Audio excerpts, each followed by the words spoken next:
chicos, ¿qué tal? ¿Cómo están? Buenas tardes. Les saluda el profesor Brian Medina de los cursos de Psicología, Lógica y Filosofía.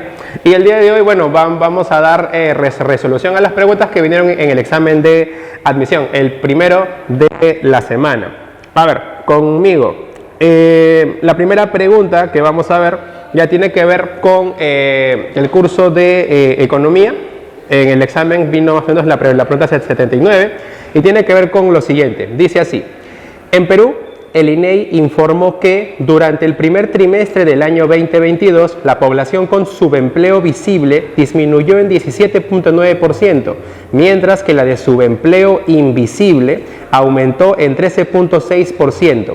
Juan, un muchacho, ha terminado a principios de este año la carrera de astronomía y empezó a trabajar por las mañanas como profesor de matemática y por las tardes como promotor de cursos de inglés, con lo cual completa las 40 horas de trabajo a la semana. Y nos preguntan, ¿qué situación tiene Juan en el mercado laboral? Mira, para esto quiero que recuerdes que en términos de lo que corresponde a la población económicamente activa, tenemos lo que es la persona que está empleada, la persona que está desempleada y la persona que está subempleada. Ahora, dentro de lo que son las personas empleadas, existen las que están debidamente empleadas, ¿sí?, y las que no están debidamente empleadas. En este grupo es donde vamos a incluir al subempleo o a los subempleados.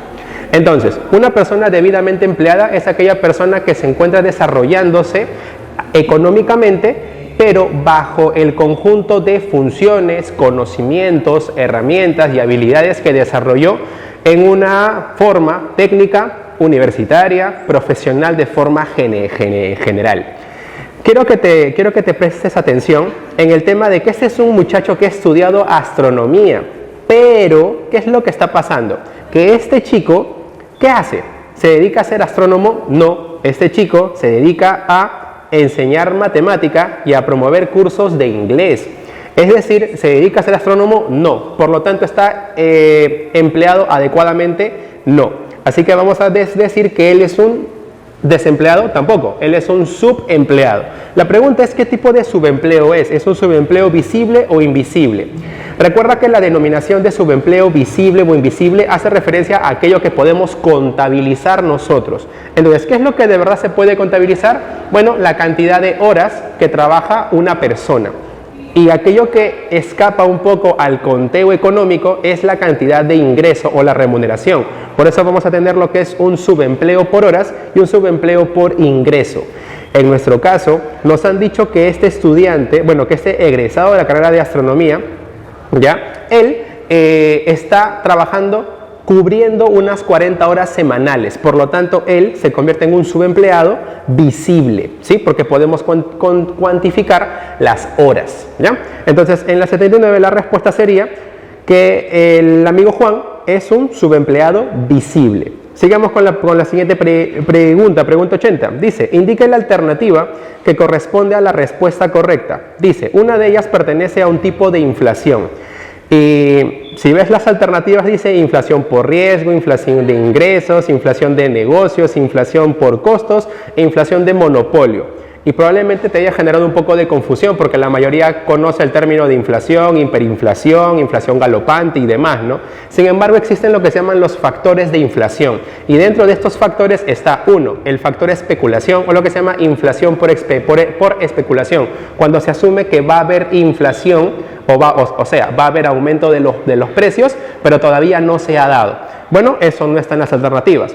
Otra forma de inflación que también se da es la inflación por aumento de demanda o disminución de la oferta, lo que hace que también los precios aumenten. Y la última forma o factor de inflación es la inflación por costos. Es decir, si el costo de las materias primas o de los insumos incrementa, esto va a hacer que los productos finales que se puedan desenvolver o venderse en el mercado también van a incrementar, propiciando así una inflación. Entonces, la respuesta en esta pregunta sería inflación por costos, ¿ya? Inflación por costos. Muy bien, continuemos. Vayámonos hasta la pregunta 85, que dice lo siguiente. Indique qué filósofo consideró tan importante la experiencia como la razón, superando en forma definitiva la polémica surgida a partir del pensamiento cartesiano entre los racionalistas y los empiristas sobre la existencia o no de las ideas innatas. Bueno, esto de racionalistas y empiristas se ubica dentro del periodo moderno de la filosofía, entre los siglos XVII y XVIII, ¿ya? Recuerda que el enfrentamiento teórico estaba entre si el conocimiento partía de la razón o si partía de la experiencia sensible, donde los cartesianos defendían el concepto de idea innata. Hasta que llegó Immanuel Kant, ¿no?, filósofo del siglo XVIII de la ciudad de Königsberg, que lo que planteó es que no es que existan las ideas innatas como tal, sino existen categorías innatas que me permiten conocer el mundo, conocer la realidad, pero bajo mi lupa, bajo mi percepción, bajo cómo yo concibo la realidad. Por eso, no te vayas a olvidar, para Kant no conocemos el mundo como es, ¿no? Conocemos fenómenos, pero no conocemos el mundo como es en sí mismo. Es decir, no conocemos los noúmenos. Así pues, la respuesta en la pregunta 85 es Kant. Kant es el gran sintetizador de estos dos bloques teóricos, ¿ya? El racionalista, que defendía el innatismo puro, y la teoría empirista, que defendía el concepto de que todo conocimiento parte de los sentidos, lo que Kant posteriormente llamará intuiciones sensibles. Bien, sigamos. A ver, la siguiente pregunta, vamos hasta la pregunta 87. Dice lo siguiente: marque la opción que contenga la alternativa correcta, y nos dan un espacio y luego dice: sostuvo que el objeto de estudio de la psicología debía ser la experiencia, pero te hacen una aclaración. Dice: esta experiencia que cada individuo posee sobre el contenido de su propia conciencia mental. Entonces, esto es importante que lo hayas tenido en cuenta. ¿Por qué? Porque si tú te quedabas solamente con experiencia, automáticamente tenías que pensar en los conductistas. Automáticamente. Pero si te das cuenta en tus alternativas, pudiste haber marcado Watson. Pero ¿Watson hablaba de la experiencia en función a un contenido mental? No. Porque Watson hablaba cómo los estímulos del entorno influyen en mí. Y eso lo va a repetir Skinner, lo va a repetir Cantor. Entonces, si tú solamente te dejaste llevar por lo primero que leíste, ya ibas a marcar erróneamente. La respuesta aquí es Wilhelm Wundt, el padre de la psicología científica. ¿Y por qué? Porque lo que está diciendo es que lo que se va a considerar como objeto de estudio es la experiencia que cada individuo posee sobre el contenido de su propia conciencia mental.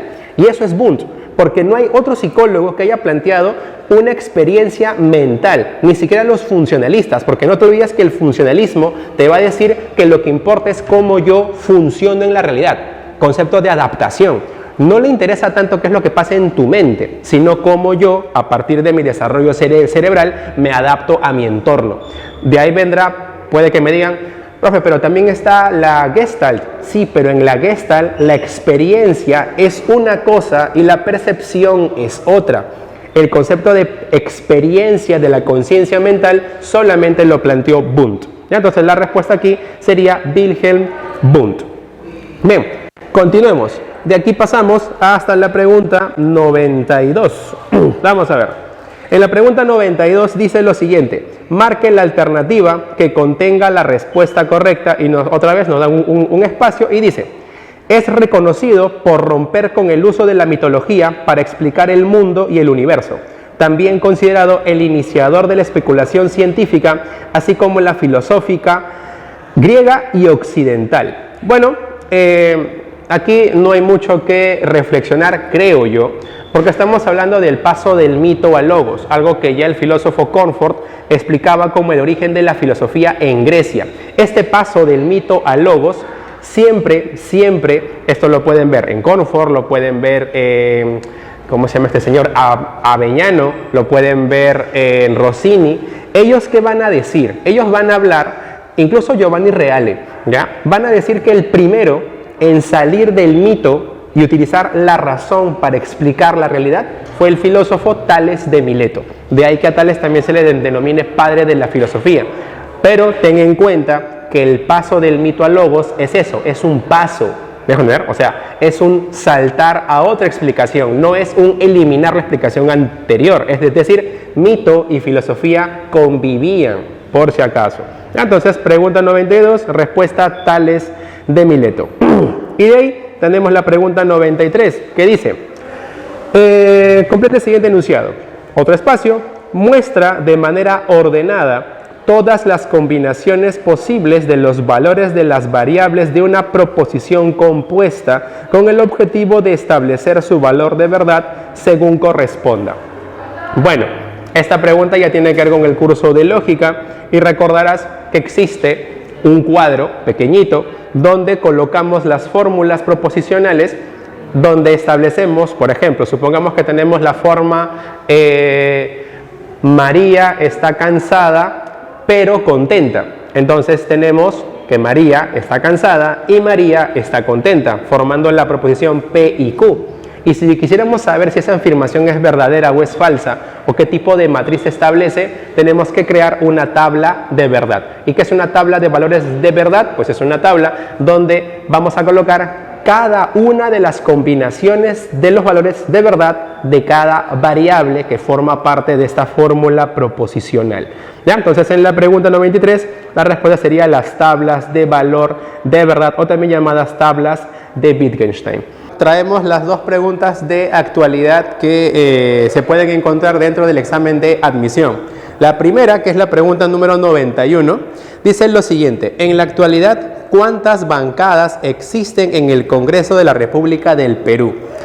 Y bueno, probablemente haya sido pues una pregunta que te haya llamado la atención, quizás no la hayas continuado mucho, sobre todo porque el número de bancadas ha ido aumentando constantemente y de forma un poco irracional. O sea, no hay como que una justificación de, ok, pasa tanto tiempo, va a darse una nueva bancada.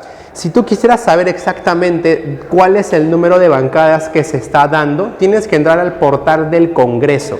¿Ya? El portal del Congreso, su propia página web, te va a mostrar la cantidad de agrupaciones existentes, ¿sí? hasta la fecha. Sin embargo, ten mucho cuidado cuando hagas el filtrado de agrupaciones que se vienen desarrollando en el Congreso. ¿Por qué? Porque vas a tener dos grupos, los que son las agrupaciones activas y las agrupaciones inactivas. Entonces, contabilizando a las agrupaciones activas que tenemos en el Congreso, tenemos a las siguientes: Perú Libre, Fuerza Popular, Acción Popular, Alianza por el Progreso, Renovación Popular, Somos Perú, Avanza País, Cambio Democrático, Perú Democrático, Bloque Magisterial de Concertación Nacional, Perú Bicentenario, Integridad y Desarrollo. Los tendríamos como elementos activos dentro de nuestro Congreso. Ahora bien,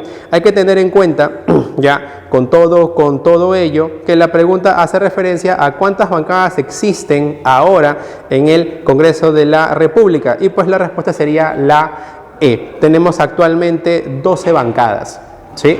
12 en total, ¿ya? Listo. Siguiente, tenemos luego la pregunta número 99. ¿Cuántos ministros del Interior han ocupado el cargo desde que inició el actual gobierno de Pedro Castillo Terrones? ¿Ya? ¿Cuántos ministros del Interior?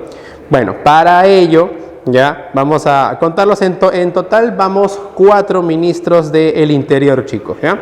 Son 4. ¿Y cuáles son? A ver, aquí te los muestro. A ver, en lo que sería el primer gabinete, ya de Bellido, tenemos al ministro Juan Carrasco Millones, ¿ya? Él es el primero. Luego, si vamos al gabinete Vázquez, ahí tenemos 2 ministros más, que son Luis Barranzuela Vite y Abelino Guillén Jáuregui. Ya con ellos llevamos 3 ministros. Y luego tenemos actualmente, pasando por el gabinete Valer y el actual gabinete Torres, ya tenemos a el actual ministro del Interior, Alfonso Chávarri Estrada, dándonos así un total de 4 ministros del Interior hasta la fecha. Por lo tanto, la respuesta en la pregunta 99 sería la B, 4 ministros del Interior. ¿Listo, chicos? No se desconecten, que ya se vienen más preguntas del examen.